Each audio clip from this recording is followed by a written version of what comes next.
नमस्कार दोस्तों, इस वीडियो में आपको कार्तिक मास विशेष लेके आई हूँ। कार्तिक मास शुरू हो गया है। शास्त्रों में उत्तम मास कहा गया है। इस मास में भगवान विष्णु 4 महीने की निद्रा से जागते हैं। स्कंद पुराण के अनुसार इसी महीने में कुमार कार्तिकेय ने तारकासुर का वध किया था और नारायण ने कार्तिक मास में धरती पर जल में निवास करने की बात देवताओं को बताई थी। इसलिए यह महीना परम पवित्र माना जाता है। इस मास में ब्रह्म मुहूर्त में स्नान करके दीपदान करने से सभी तीर्थों में स्नान का पुण्य प्राप्त हो जाता है। इस मास में व्रत और तप करने से अन्य महीने की अपेक्षा अधिक पुण्य की प्राप्ति होती है और गोपियों ने भी कृष्ण को पाने के लिए कार्तिक मास का व्रत किया था। कार्तिक मास में पवित्र नदियों में स्नान करने का विशेष महत्व बताया गया है। अगर नदियों में जाकर स्नान करना संभव नहीं हो तो घर में ही गंगा जल युक्त जल स्नान करते हुए भगवान विष्णु का ध्यान करना चाहिए। पुराणों में बताया गया है कि ब्रह्म मुहूर्त में पवित्र नदियों में स्नान करने से धरती के जितने तीर्थ स्थान हैं उनका पुण्य प्राप्त हो जाता है और मोक्ष की प्राप्ति होती है। शास्त्रों के अनुसार कार्तिक मास में तुलसी पूजन तथा सेवन करने का विशेष महत्व है। तुलसी के पौधे पर मां लक्ष्मी और धन कुबेर की कृपा होती है। इस मास में सुबह शाम तुलसी की पूजा करने से घर में सुख शांति और समृद्धि आती है। संध्या के समय भगवान विष्णु का स्मरण करके तिल के तेल का दीप जलाएं। इससे सुख समृद्धि शांति मिलती है।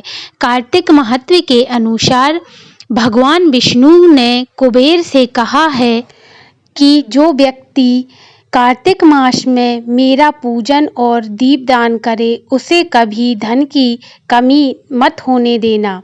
प्रातःकाल नदी या तालाब में दीप प्रवाहित करना चाहिए। अगर नदी या तालाब में जाना संभव ना हो तो तुलसी को ही दीप दिखा दें। इस मास में तुलसी की पूजा उत्तम फलदायी है। इसी महीने में भगवान विष्णु ने देवी तुलसी से एकादशी के दिन विवाह किया था। कार्तिक मास में पलंग पर सोने की बजाय भूमि पर बिस्तर लगाकर सोना चाहिए। इससे आध्यात्मिक शुद्धि और मानसिक शांति मिलती है। क्रोध अहंकार को दूर करने के लिए भी यह उपाय अच्छा माना गया है। लेकिन ध्यान रखें, भूमि पर बिना बिस्तर के नहीं सोना चाहिए। बिना बिस्तर के सोना स्वास्थ्य और धार्मिक दृष्टि से अच्छा नहीं माना गया है। इस मास में अन्न दान व वस्त्र दान करना चाहिए। अन्य दिनों में किए गए दान से इस महीने में किया गया दान अधिक पुण्य फल प्राप्त करता है। इस महीने में किया गया दान कई जन्मों तक शुभ फल प्रदान करता है।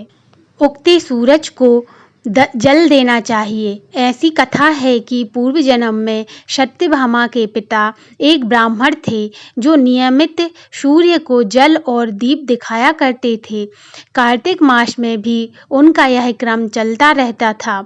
इससे अगले जन्म में वह सत्यजीत हुए और भगवान श्री कृष्ण के ससुर बनने का अवसर प्राप्त हुआ। कार्तिक महीने के स्वामी भगवान कुमार कार्तिकेय हैं। इसलिए इस महीने में कुमार कार्तिकेय की भी पूजा करनी चाहिए। इन्हीं के नाम पर इस मास का नाम कार्तिकेय है।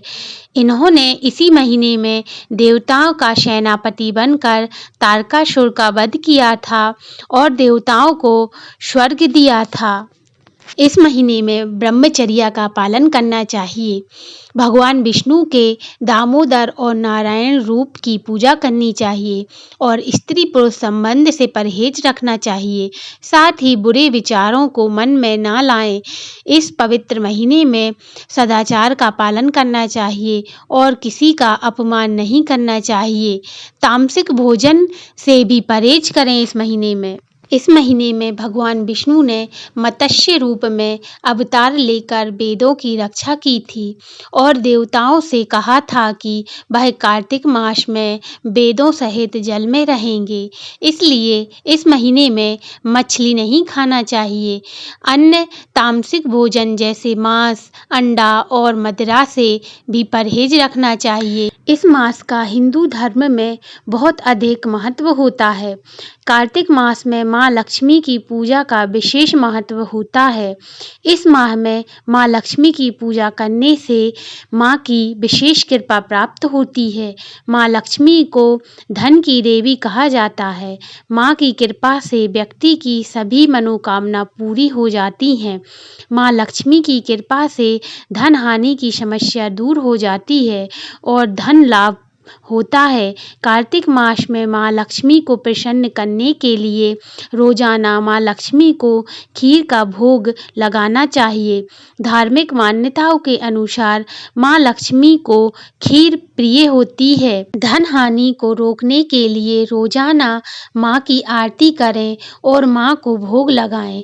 माँ को प्रसन्न करने के लिए माँ की आरती के साथ ही माँ लक्ष्मी चालीसा का पाठ भी करना चाहिए। ये थी कार्तिक मास की कुछ विशेष बातें जिनको आप करके धन धान्य को पा सकते हैं और अपनी सारी मनोकामना पूर्ण कर सकते हैं। भगवान ईश्वर आपकी सारी मनोकामना पूर्ण करे और आपको सारी मुश्किलों से छुटकारा दिलाए। वीडियो आपको कैसा लगा है कमेंट करके ज़रूर बताएं। और अभी तक आपने मेरे चैनल को सब्सक्राइब नहीं किया है तो चैनल को सब्सक्राइब कर लें और बेल आइकन पर प्रेस कर लें ताकि आपको ऐसे ही अच्छे वीडियो मिलते रहें। जय श्री कृष्ण।